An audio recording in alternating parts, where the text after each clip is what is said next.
Hello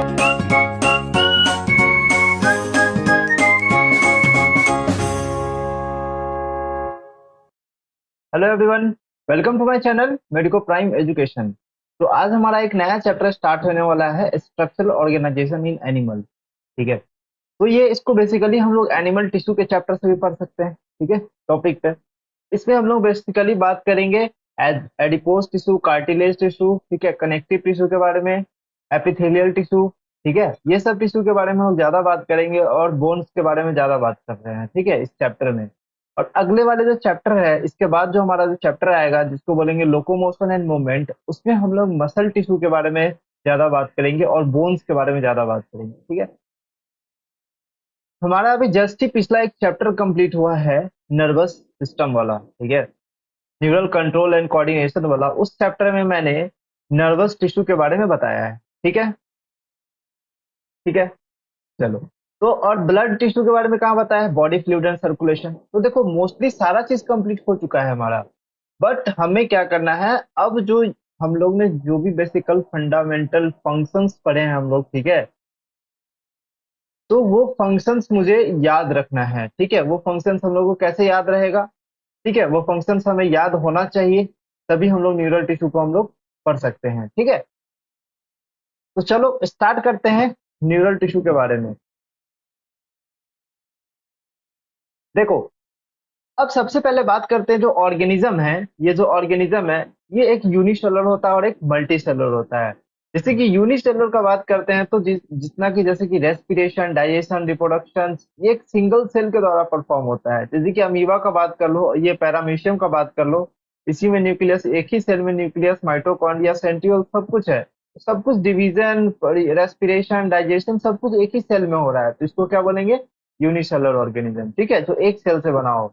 amoeba, bacteria, paramecium इसका example हो गया। मल्टी सेलुलर क्या हो जाएगा, डिफरेंट सेल से, एक group of the different cell से बना हो। ठीक है, group of the different cells को क्या बोलते हैं, टिश्यू बोलते हैं। ठीक है, टिश्यू बोलते हैं। तो इसका एग्जांपल क्या हो जाएगा, हाइड्रा। मतलब एक वेल ऑर्गेनाइज्ड मैनर में टिश्यू और group of the cells arrange होता है, इसमें मल्टी सेलुलर ऑर्गेनिज्म में। ठीक है, अब देखो, यहाँ पे मैं एनसीईआरटी लिखा हुआ है कि unicellular organism all the functions like digestion, respiration and reproduction are performed in a single cell in a complex body of multicellular organism. Some basic functions are carried out by the different groups of the cells in a well organized manner. The body of the organisms like hydra is made up of different types of the cells, and number of cells in each type you can be thousand, and human body is composed of billions of the cells to perform the various functions. ठीक है, तो तुम्हें क्या करना है, मैं जो बोलूंगा बस वही लिखना है, उससे एक्स्ट्रा में कुछ भी नहीं लिखना है। ठीक है, उससे एक्स्ट्रा में कुछ भी नहीं लिखना। तो सबसे पहला जो स्लाइड है, सबसे पहले पेज पे आप ये नोट डाउन करोगे। ठीक है, आपको ये नोट डाउन नहीं करना है, क्योंकि वो जो चीज है वो मैं पहले स्लाइड में बताया। ठीक है, अब चलो, अब तुम्हें ये नोट डाउन करना है। अब इसको समझो कि जो हमारा सेल होता है वो structural and functional unit of life होता है। ठीक है, और मिलके बहुत सारे सेल मिलके एक ग्रुप ऑफ द, एक सिमिलर सेल, एक तरह का टिश्यू का फॉर्मेशन करते हैं। ठीक है, इसमें इंटरसेलुलर सब्सटेंस होता है। ठीक है, इंटरसेलुलर सब्सटेंस होता है जो स्पेसिफिक फंक्शन परफॉर्म करता है। अब ये बहुत सारा टिश्यू, एक जैसा टिश्यू, ये बहुत सारा एक जैसा टिश्यू, ये ऑर्गेनाइज होता है एक स्पेसिफिक प्रोपोर्शन में और पैटर्न में, एक तरह का ऑर्गेनाइज होकर ऑर्गन्स का फॉर्मेशन करता है। ठीक है, अभी डायग्राम से बता रहा हूँ। ऑर्गन सिस्टम में क्या होता है, जब दो से ज्यादा ऑर्गन एक कॉमन फंक्शन को परफॉर्म करता है bye their physical chemical interactions, they together form the organ system. ठीक है, तो ऑर्गन सिस्टम बन जाता है। नेक्स्ट है ऑर्गेनिज्म। ऑर्गेनिज्म कैसे बनता है, आप सारे ऑर्गन सिस्टम को एक साथ कंबाइन करके क्या बोलेंगे, ऑर्गन, ऑर्गेनिज्म का फॉर्मेशन होता है एनिमल का। ठीक है, ये बात समझ आ गई है ना। चलो, तो देखो, अब ये जो हमारा सेल है, ये सेल और टिश्यू, देखो सबसे पहले muscle cell tissue, muscle tissue cell. अब ये एक तरह का सेल है, मसल का एक सेल है, सेल फाइबर। ठीक है, अब ये क्या करता है, बहुत सारा सेल फाइबर एक तरह का मसल टिश्यू का फॉर्मेशन करता है। ठीक है, और ये मसल टिश्यू क्या करता है, ऑर्गन्स का फॉर्मेशन करेगा। ठीक है, अब नर्व सेल है तो एक नर्व सेल, और ये बहुत सारा नर्व सेल, तो ये टिश्यू हो गया। ठीक है, एपिथेलियल सेल, एपिथेलियल टिश्यू, बहुत सारा एपिथेलियल सेल्स मिलके। कनेक्टिव सेल्स, बहुत सारा कनेक्टिव सेल्स मिलके एक कनेक्टिव टिश्यू का फॉर्मेशन करते हैं, ठीक है। ये कनेक्टिव टिश्यू का फॉर्मेशन कर रहा है। अब ये सारा कनेक्टिव टिश्यू, नर्व सिस्टम, ये सारा एक जगह, ये सारा अलग अलग डिफरेंट टाइप्स ऑफ टिश्यू मिलके क्या बनाता है, एक ऑर्गन बनाता है। और ये ऑर्गन, बहुत सारे ऑर्गन मिलके ऑर्गन सिस्टम बनाता है, जिसको बोलते हैं एक्सक्रीटरी सिस्टम। और ये एक्सक्रीटरी सिस्टम क्या होता है, हमारे ऑर्गेनिज्म में होता है। तो एक तरह का यहाँ पर भी डिवीजन ऑफ लेबर देखने को मिलता है, ठीक है। एक तरह का यहाँ पर भी क्या देखने को मिल रहा है, डिवीजन ऑफ लेबर, है ना। अब जो है हमारा एनिमल टिश्यू के बारे में बात कर लेते हैं। हमें इस चैप्टर में बस टिश्यू पढ़ना है। ऑर्गन सिस्टम, ऑर्गन, सारा चीज हम लोग डिस्कस कर चुके हैं ह्यूमन फिजियोलॉजी में।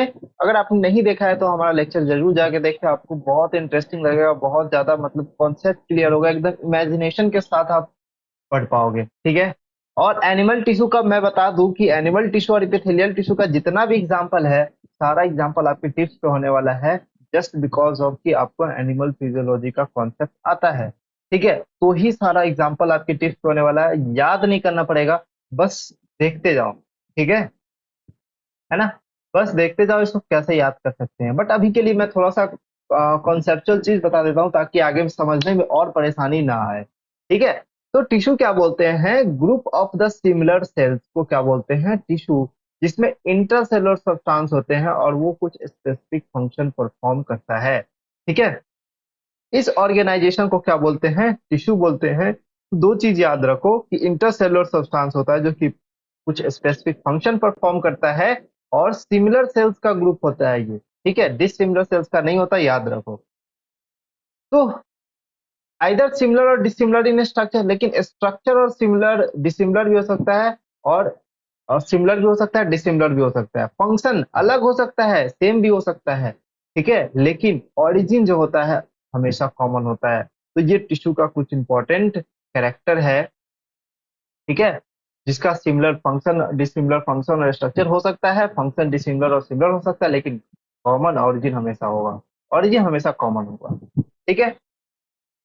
जैसे कि एपिथेलियल टिश्यू का बात करें, एपिथेलियल टिश्यू का ओरिजिन हमेशा तीनों एंडोडर्मल सेल से होता है, ठीक है, सॉरी एंडोडर्मल से होता है, ठीक है। एंडोडर्मल, मेसोडर्मल से भी होता है, एक्टोडर्मल से भी होता है। तो ये हमेशा ओरिजिन क्या होगा, कॉमन होगा किसी टिश्यू का, ठीक है। देखो कुछ इंपॉर्टेंट पॉइंट्स है, देखो इसको याद कर लो। और हाँ, तुम्हें लिखना ये था, ठीक है, उसके बाद ये लिखना था, फर्स्ट स्लाइड के बाद, उसके बाद ये नोट डाउन कर लो, उसके बाद ये नोट डाउन करना है कुछ इंपॉर्टेंट पॉइंट्स के बारे में। तो वर्ल्ड वर्ड एनिमल टिश्यू जो होता है वो किसने कॉइन किया था, बाइचेट ने। प्लांट टिश्यू किसने किसने दिया था, ग्रीव ने। स्टडी, टिश्यू की स्टडी को क्या बोलते हैं, हिस्टोलॉजी, और हिस्टोलॉजी का फादर कौन है, बाइचेट, ठीक है। Detail study of tissue is known as mike, is called microscopic anatomy, founder Marcello Malpighi. Marcello Malpighi इसका फाउंडर था माइक्रोस्कोपिक एनाटॉमी का, जिसमें टिश्यू का डिटेल स्टडी करते हैं, ठीक है। चलो, अब देखो कि जो एनिमल टिश्यू है, हम इस टिश्यू को चार पार्ट में विभाजित करते हैं। पहला जो टिश्यू है उसको बोलते हैं एपिथेलियल टिश्यू, दूसरा है कनेक्टिव टिश्यू, तीसरा मस्कुलर टिश्यू, नर्वस। हम लोग ने ये दोनों कंप्लीट कर लिया है, ये दोनों कंप्लीट कर लिया है, और इस चैप्टर में हम लोग ये दोनों का बात करने वाले हैं, है ना, ठीक है। तो वही चीज एनसीईआरटी में भी लिखा है, ठीक है। चलो अब एक एक करके इसको देखते हैं, बहुत इंपॉर्टेंट है इसको समझना, क्योंकि इसका फंक्शन और ओरिजिन बहुत इंपॉर्टेंट होता है, ठीक है। एपिथेलियल टिश्यू हमारे बॉडी में 10% पाया जाता है, ठीक है, जो कि क्या बनाता है, कवरिंग या लाइनिंग या प्रोटेक्शन करता है, ठीक है। कवरिंग, लाइनिंग या प्रोटेक्शन में इसका हेल्प होता है, और इसका ओरिजिन एक्टोडर्मल, मेसोडर्मल और एंडोडर्मल तीनों से होता है, ठीक है। कनेक्टिव टिश्यू, हमारे बॉडी का 30% पार्ट होता है कनेक्टिव टिश्यू। ये क्या करता है, ट्रांसपोर्ट, कनेक्शन और सपोर्ट, बॉडी को सपोर्ट, कनेक्शन और ट्रांसपोर्ट करता है। इवन ये एपिथेलियल सेल को भी सपोर्ट करता है, आगे मैं बताऊंगा, ठीक है। इसका ओरिजिन जो होगा वो मेसोडर्मल होगा। मस्कुलर, 50% जो होता है वो मस्कुलर होता है हमारे बॉडी में, मस्कुलर टिश्यू। और ये रिलैक्सेशन एंड कॉन्ट्रैक्शन में हेल्प करता है, जिसके कारण मूवमेंट और लोकोमोशन होता है। और ये मूवमेंट और लोकोमोशन मैं लोकोमोशन एंड मूवमेंट मैं उस चैप्टर में बताऊंगा, ठीक है। मस्कुलर, जिसमें मसल्स और स्केलेटन सिस्टम के बारे में हम लोग बात करेंगे, है ना। चलो अब देखो, ये जो इसका जो ऑरिजिन होता है वो मेसोडर्म होता है, कुछ एक्सेप्शन है इसका, ठीक है, एक्सेप्शन याद नहीं करना, लेकिन ऑरिजिन मोस्टली का क्या होता है, मेसोडर्मल होता है। ठीक है, nervous tissue to generate and conduct impulses, क्या चीज, to generate and conduct impulses information, तो ये तो चीज बता दिया। और इसका जो ऑरिजिन क्या होता है, हमेशा एक्टोडर्मल। और एक होता है जिसका ऑरिजिन क्या होता है, मेसोडर्मल, इसका होता है माइक्रोग्लाइल सेल का। माइक्रोग्लाइल सेल का ऑरिजिन क्या होता है, मेसोडर्मल सेल। ठीक है, यहाँ आपको अगर नहीं दिख रहा होगा तो यहाँ पर नर्वस टिश्यू लिख लो और ब्रैकेट में करके 10% लिख लो। ठीक है ना। चलो, अब देखो जो एपिथेलियल टिश्यू है इसको हम लोग पढ़ते हैं। देखो, एपिथेलियल, एपी मतलब अपॉन, एपी मतलब अपॉन, थीलिया मतलब ग्रो, थीलिया मतलब ग्रो, मतलब किसी के ऊपर ग्रो करने वाले टिश्यू को क्या बोलते हैं, एपिथेलियल टिश्यू, है ना।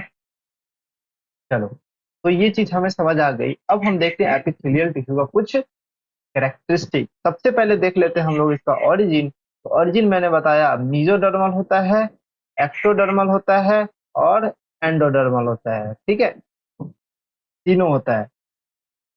Embryonic development of epithelium originate first, क्योंकि ये एम्ब्रायनिक डेवलपमेंट ऑफ एपिथेलियम सबसे पहले आता है। और एम्ब्रायनिक, अगर एम्ब्रायोलॉजिकली अगर देखा जाए तो सबसे पहले ओरिजिनेटेड एपिथेलियम कौन होता है, एपिथेलियल सेल, ओरिजिनेटेड टिश्यू। ठीक है, तो ये इसका 3 जर्म लेयर से होता है, एक्टोडर्म, मेसोडर्म और एंडोडर्म। ठीक है, एक्टोडर्म क्या करता है, एक्सोस्केलेटन बनाता है, मेसोडर्म क्या करता है, ऑर्गन्स का फॉर्मेशन करता है, और एंडोडर्म क्या करता है, इनर लाइनिंग ऑफ ऑर्गन्स का फॉर्मेशन करता है। ये तीनों फंक्शन समझ में आ गया। मतलब हमको जो एपिथेलियल टिश्यू का एग्जांपल होगा कहीं इसी सब में तो नहीं होगा। ठीक है, एक्सोस्केलेटन बनाएगा मतलब कहीं ना कहीं स्किन के ऊपर होगा। ठीक है, स्ट्रेटिफाइड स्क्वामस एपिथेलियम। ठीक है, ये चीज पाया जाता है। मीजोडर्मल, कहीं ना कहीं मीजोडर्मल होगा तो डेवलप ऑर्गन्स में होगा, जैसे कि स्मॉल इंटेस्टाइन होगा। ठीक है, नेफ्रॉन हो गया, तो वहां चीज हम लोग को एग्जांपल पढ़ना होगा। Endodermal, endodermal for inner lining of the organ, organs के इनर लाइनिंग में हमें पाया जाएगा। ठीक है, नेफ्रॉन सभी से बताया। ठीक है, तो ये सब चीज डिपेंड करता है क्या एग्जाम्पल है। ठीक है, अब देखो, अब इसका जो अरेंजमेंट होता है सेल का, ये कॉम्पैक्टली पैक्ड होता है विथ लिटिल इंटरसेलुलर स्पेस। ठीक है, तो तुम्हें क्या करना है, बस क्या लिखना है, एपिथेलियल टिश्यू हेडिंग डाल के कैरेक्टरिस्टिक, उसमें पहला कैरेक्टरिस्टिक क्या करना है, ऑरिजिन, और इसका ऑरिजिन इनमें तीनों दोनों पॉइंट लिख दो। ठीक है, नेक्स्ट तुम्हें क्या करना है, अरेंजमेंट ऑफ द सेल, तो ये इसका कॉम्पैक्टली पैक्ड होता है। दूसरा पॉइंट डाल के लिखो कि arrangement of the cell and these are compactly packed with little intercellular matrix. इसके बीच में जो मैट्रिक्स होता है, इंटरसेलुलर मैट्रिक्स, दो सेल्स के बीच का मैट्रिक्स, वो बहुत कम होता है और ये आपस में कॉम्पैक्टली पैक्ड होता है। ठीक है, सेल्स जो होते हैं आपस में कॉम्पैक्टली पैक्ड होते हैं। ठीक है, इस तरह से, है ना।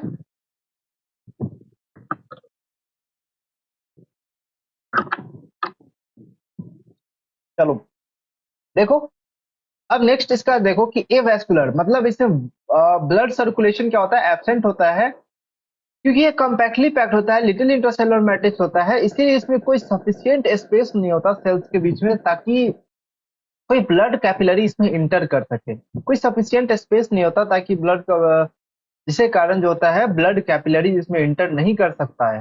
ठीक है, तो इसमें क्या होता है, blood vessels and lymph vessels are unable to pierce it. तो पहला पॉइंट ये लिखो, थर्ड में वेस्कुलरिटी में, दूसरा पॉइंट ये लिखो, तीसरा पॉइंट ये लिखो। ठीक है, लिख लिया। चलो, अब देखो अटैचमेंट, अब कुछ समझो यहाँ पर बात, कि जो एपिथेलियल सेल है इसके नीचे पाया जाता है बेसमेंट मेम्ब्रेन। ठीक है, एपिथेलियल सेल है, इसके नीचे पाया जाता है बेसमेंट मेम्ब्रेन, है ना। और तुम्हें पता है कि सेल्स के पास लिटिल इंटरसेलुलर मैट्रिक्स होते हैं, मतलब कोई सफिशिएंट स्पेस नहीं होता ताकि ब्लड कैपिलरीज इसमें इंटर कर सके और न्यूट्रिशन प्रोवाइड करे। इसीलिए ये क्या करता है, अपने आप को ये कनेक्टिव टिश्यू के ऊपर में ग्रो करता है। ये हमेशा क्या करता है, कनेक्टिव टिश्यू के ऊपर में ग्रो करता है ताकि ये इससे न्यूट्रिशन ले सके। ठीक है, ताकि इसे न्यूट्रिशन ले सके वाया ब्लड सप्लाई। ठीक है, तो कनेक्टिव टिश्यू से क्या करता है, ये न्यूट्रिशन लेता है। इसीलिए हम लोग ने क्या बोला था, ये किसी पे ग्रो करता है। ठीक है, थीलिया मतलब ग्रो, मतलब एपीथीलिया, इसका मतलब होता है ग्रो और इसका मतलब होता है अपॉन। ठीक है, तो ये किसी पे ग्रो करता है, एपिथीलिया पे। ठीक है, किस पे ग्रो करता है, बेसमेंट मेम्ब्रेन पे और कनेक्टिव टिश्यू से कांटेक्ट में रहता है ताकि उसे न्यूट्रिशन मिले, है ना। देखो अब न्यूट्रिशन का क्या बात है कि देखो कि यहाँ पर में जो बेसमेंट मेम्ब्रेन है उसका दो लेयर होता है। बेसमेंट मेम्ब्रेन का जो यहाँ पर में वो नहीं, ये तुम्हें नहीं लिखना है, इसमें बस तुम्हें क्या लिखना था, अटैचमेंट। अटैचमेंट में क्या लिखो, हाँ ये तीनों पॉइंट लिख दो यहाँ पर, ठीक है। अब ये देखो, अब तीनों पॉइंट लिख के क्या करना है तुम्हें, ये डायग्राम नहीं बनाना है अभी, अब ये डायग्राम उसके बाद बनाना है। और पहले समझो कि देखो ये जो हमारा पार्ट है ये कनेक्टिव टिश्यू का पार्ट है, ठीक है, ये कनेक्टिव टिश्यू है। अब जो बेसमेंट मेम्ब्रेन है इसका दो लेयर होता है, ठीक है, इसका दो लेयर है। पहला जो लेयर है ऊपर वाला जिसको बोलते हैं बेसल लेमिना, और नीचे वाला लेयर जिसको बोलते हैं फाइब्रस लेमिना। नीचे वाले लेयर को बोलते हैं फाइब्रस लेमिना और ऊपर वाले लेयर को बोलते हैं बेसल लेमिना। फाइब्रस लेमिना में क्या होता है, म्यूकोपॉलीसेकेराइड मतलब हाइलोरोनिक एसिड्स पाया जाता है, ठीक है, बहुत इंपॉर्टेंट है, हाइलोरोनिक एसिड्स विद फाइबर्स पाए जाते हैं जो कि कनेक्टिव टिश्यू से सिक्रीट होता है, ठीक है। लेकिन वही चीज यहाँ पर में देखो कि डिफरेंस, यहाँ पर में ग्लाइकोप्रोटीन पाया जाता है, ठीक है, और ये ग्लाइकोप्रोटीन किससे सिक्रीट होता है, ये ग्लाइकोप्रोटीन एपिथेलियल सेल से सिक्रीट होता है, ठीक है। मतलब बेसल लेमिना का फॉर्मेशन कौन करता है, बेसल लेमिना का फॉर्मेशन एपिथेलियल सेल करता है, लेकिन जो फाइब्रस लेमिना होता है उसका सिक्रीशन कौन करता है, कनेक्टिव टिश्यू, क्योंकि कनेक्टिव टिश्यू में क्या मोस्टली क्या होता है, फाइबर्स होते हैं, ठीक है। तो बेसमेंट मेम्ब्रेन का कुछ करेक्टर देख लो कि तीन होता है, नॉन लिविंग होता है, नॉन सेलुलर होता है, सेलेक्टिवली परमिएबल होता है, ठीक है। तभी तो खाना वापस में ये ब्लड सेल्स यहाँ पर में इधर जा सकता है, ठीक है, न्यूट्रिशन प्रोवाइड हो सकता है, सिक्रीटेड बाई बेसमेंट मेम्ब्रेन। तो लास्ट में ये पॉइंट लिख लेना है कि जो बेसमेंट मेम्ब्रेन है वो एपिथेलियम से भी सिक्रीट होता है और कनेक्टिव टिश्यू से भी सिक्रीट होता है, ठीक है, सिर्फ एपिथेलियम से सिक्रीट नहीं होता, कनेक्टिव टिश्यू से भी सिक्रीट होता है, ठीक है। पोलैरिटी की बात करें, देखो ये एक एपिथेलियम सेल को निकाले, ठीक है, तो इसका ऊपर वाले पोल को बोलते हैं एपेक्स पोल, ठीक है, एपेक्स पोल। और ये एपेक्स पोल क्या होता है, हमारे एनसीईआरटी में क्या लिखा हुआ है, फ्री सरफेस। ऊपर वाले पोल को क्या बोलते हैं, फ्री सरफेस। और इसी में मॉडिफिकेशन होता है, ठीक है, इसी में मॉडिफिकेशन पॉसिबल है। मॉडिफिकेशन करके क्या बनाएगा, माइक्रोविलाई बनाएगा, सीलिया बनाएगा, ठीक है, और दूसरा क्या बनाएगा, स्टीरियोसीलिया। अब इसके बारे में भी आगे देखते हैं, बट अभी के लिए समझो कि माइक्रोविलाई बनाएगा, सीलिया बनाएगा और स्टीरियोसीलिया बनाएगा। ये जो वाला बॉर्डर है, ये वाला बॉर्डर है उसको बोलते हैं लेटरल सरफेस, जो कि क्या बनाता है, सेल जंक्शन बनाता है, ठीक है, लेटरल सरफेस ये क्या बनाता है, सेल जंक्शन का फॉर्मेशन करता है, ठीक है। लेकिन यहाँ पर में ये जो बेसल है, ये जो बेसल सरफेस है ये क्या बनाएगा, बेसमेंट मेम्ब्रेन से अटैच होगा, अटैचेस टू बेसमेंट मेम्ब्रेन, ठीक है। तो आई बात समझ में क्या मैं बोलना चाह रहा हूँ। लेटरल सरफेस क्या करता है, लेटरल सरफेस सेल जंक्शन को बनाता है, एपेक्स वाला पोल जो होता है वो फ्री सरफेस से मॉडिफिकेशन हो सकता है, और जो नीचे वाला जो है वो मतलब बेसल सरफेस है, बेस वाला जो पोल है वो अटैच होता है बेस में, ठीक है, क्लियर है, ठीक है। आई होप आप लोग को ये समझ आ रहा होगा, बहुत इंटरेस्टिंग लग रहा होगा, क्योंकि इंटरेस्ट वे में पढ़ना है तो इसको इमेज से समझना बहुत आसान होता है, ठीक है। देखो अब एपिथेलियल टिश्यू है भाई, इसमें डैमेज बहुत ज्यादा होता है, जहाँ डैमेज बहुत ज्यादा होता है वहां रीजनरेशन भी क्या होता है, हाई होता है, ठीक है, पावर ऑफ रीजनरेशन यहाँ पर में हाई होता है, ठीक है। नेक्स्ट है इसका फंक्शन। तो फंक्शन में है कि इसके पास फ्री सरफेस होता है which faces either a body fluid और outside the environment and thus providing the covering और लाइनिंग। ये जो स्टेटमेंट है ना ये बहुत इंपॉर्टेंट स्टेटमेंट घुमा के आ सकता है, क्या बोल सकता है कि जो एपिथेलियल टिश्यू के पास फ्री सरफेस नहीं होता, या फिर ये बोल सकता है कि epithelial tissue faces only in the body fluid not in the outside the environment, ठीक है, ये बोल सकता है। And it provides the covering of lining, ठीक है, कवरिंग और लाइनिंग, ये सब चीज घुमा के बोल सकते हैं, इसलिए ये स्टेटमेंट को याद करते रहो, ठीक है।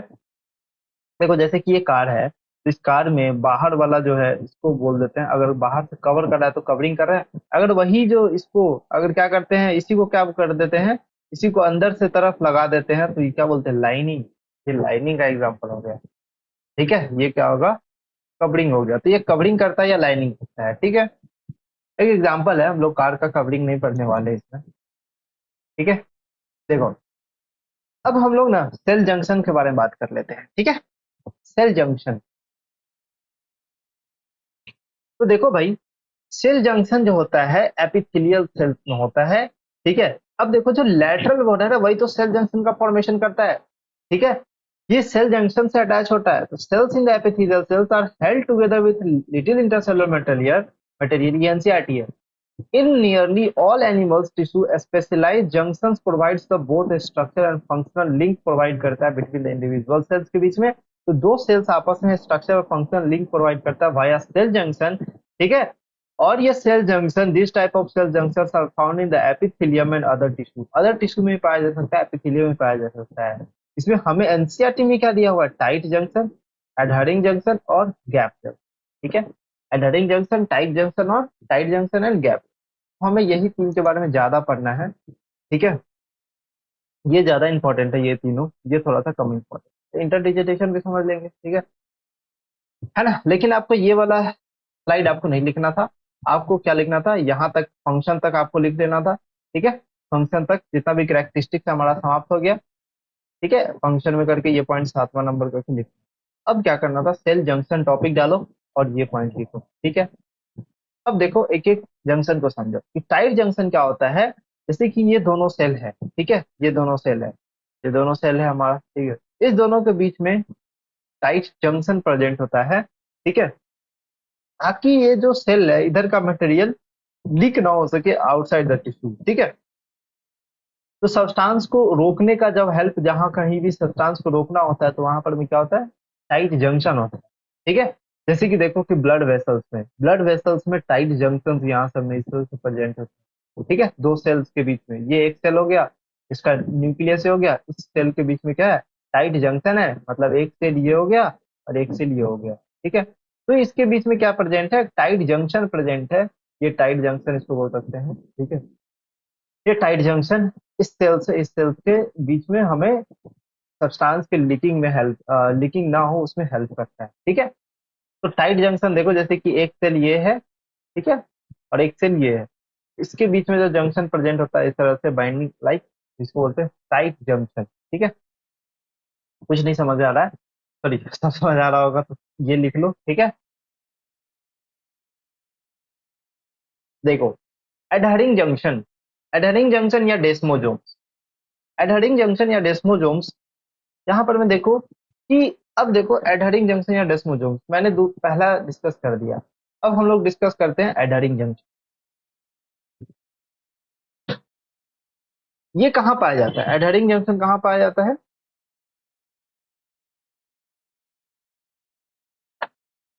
देखो, एडहरिंग जंक्शन क्या करता है, दो सेल्स को आपस में कंबाइन करके रखता है, ठीक है। नेबरिंग सेल्स को, दो आपस में नेबरिंग सेल्स को कंबाइन करके रखता है, सीमेंटिंग लेयर का काम करता है, मतलब एडहरिंग मतलब चिपकाना, ठीक है। तो जहां कहीं भी नॉन स्ट्रेचेबल एपिथेलियम प्रेजेंट होगा, मतलब मल्टी लेयर होगा, ठीक है। नॉन स्ट्रेचेबल में मल्टी लेयर होगा, जैसे कि स्ट्रेटिफाइड हो गया, वो हो गया जिसको कि मैकेनिकल सपोर्ट प्रोवाइड करता है, ठीक है। जो स्ट्रेच नहीं हो सकता जो एपिथेलियम, उसमें क्या करता है, मैकेनिकल सपोर्ट प्रोवाइड करता है। और उसको क्या बोलते हैं, मैकुला एडहेरेंस बोलते हैं, ठीक है। और कंटेन्स इंटरमीडिएट फाइब्रिल्स, जिसको बोलते हैं टोनोफाइब्रिल्स। तो यहाँ पर में इंटरमीडिएट फाइब्रिल्स प्रेजेंट होता है, जिसको बोलते हैं टोनोफाइब्रिल्स, ठीक है, तो बोलते हैं टोनोफाइब्रिल्स, है ना। चलो, तो ये चीज याद रख लो, ये सारा पॉइंट थोड़ा सा इंपॉर्टेंट है, कभी भी आ सकता है। तो ये कहाँ प्रेजेंट होता है, जहां कहीं भी हम लोग को दो सेल्स मल्टी लेयर्ड के फॉर्म में देखने को मिल रहा है, ठीक है, वहां पर में ये देखने मिल सकता है। और इसमें टोनोफाइब्रिल्स, इंटरमीडिएट फाइब्रिल्स प्रेजेंट होते हैं, टोनोफाइब्रिल्स। अब देखो गैप जंक्शन, ठीक है। अब गैप जंक्शन कहाँ होता है, जहाँ की रैपिड आयन का ट्रांसफर हो, स्मॉल मॉलिक्यूल्स का ट्रांसफर हो, या बिग मॉलिक्यूल्स का, समटाइम्स बिग मॉलिक्यूल्स, ये इंपॉर्टेंट है, बहुत इंपॉर्टेंट है, एनसीईआरटी का लाइन है कि sometimes, not always, small molecules तो ऑलवेज, ठीक है, लेकिन समटाइम्स बिग मॉलिक्यूल, ठीक है। ये कनेक्ट करता है दो साइटो एडजेसेंट साइटोप्लाज्म को, ठीक है ना। तो देखो यहीं पर मैं दो सेल बना रखा है, दो सेल बना रखा है ना। यहाँ पर देखो कि गैप जंक्शन बना रखा है, जिससे आयंस ट्रांसफर करता है या फिर स्मॉल मॉलिक्यूल्स जा सकता है या फिर क्या जा सकता है, इम्पल्स जा सकता है, ठीक है। तो अब देखो यहाँ पर मैं भी डेस्मोजोम्स बना रखा है, ठीक है, मोजोम्स, इंटरडिजिटेशन। अब एक तरह का फिंगर लाइक प्रोसेस होता है प्लाज्मा मेम्ब्रेन में, इस तरह से, ठीक है, इस तरह से फिंगर लाइक प्रोसेस होता है, जो आपस में दो सेल्स को आपस में बाइंड करके रखता है, ठीक है। ये कहाँ होता है? एक तो होता है नॉन स्ट्रेचेबल में, ठीक है। नॉन स्ट्रेचेबल में क्या होता था, देखो नॉन स्ट्रेचेबल में क्या होता था, एडहरिंग जंक्शन, ठीक है, जो आपस में चिपका के रखता है, ठीक है, जो नॉन स्ट्रेचेबल। लेकिन स्ट्रेचेबल में, स्ट्रेचेबल या ट्रांजिशनल एपिथेलियम बोलते हैं, तो ट्रांजिशनल एपिथेलियम में क्या हो सकता है, फिंगर लाइक प्रोसेस होता है, जो दो सेल्स के बीच में होता है, आपस में चिपका के रखते हैं सेल्स, ठीक है, साइटोप्लाज्म, है ना। समझ में आ रही है बात? ठीक है, ठीक है ना, समझ आ रही है ना बात?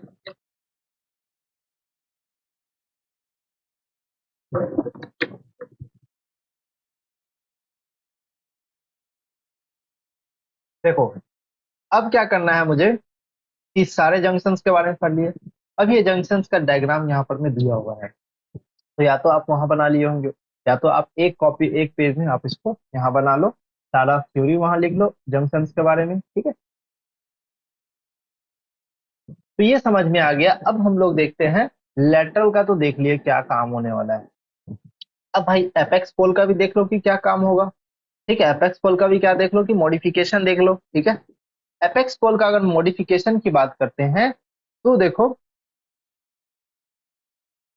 सबसे पहला जो मॉडिफिकेशन है उसको बोलते हैं माइक्रोविलाई। क्या बोलते हैं उसको? माइक्रोविलाई बोलते हैं, ठीक है।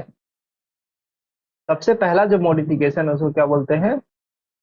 माइक्रोविलाई, ठीक है। माइक्रोविलाई में क्या होता है, एक माइन्यूट प्रोसेस प्रेजेंट होता है, ठीक है, माइन्यूट प्रोसेस प्रेजेंट होता है, जो कि इसका फंक्शन क्या करता है, सरफेस एरिया को इंक्रीज करता है। तो जो क्या होता है, जो सेल है, ठीक है, इस सेल में क्या होता है कि ऊपर में इस तरह से microvilli finger like projections minute process present हो जाता है, ठीक है, इस तरह से। तो ये क्या करता है, ये सरफेस एरिया को इंक्रीज कर देता है, देखो किस तरह से।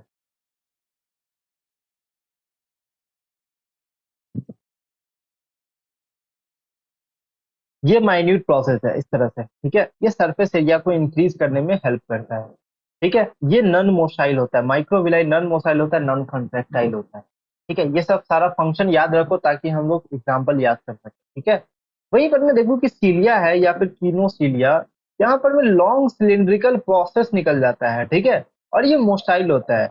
तो कोई भी अगर मटेरियल यहाँ आता है तो ये मूवमेंट से ये आगे भेज देता है, ठीक है।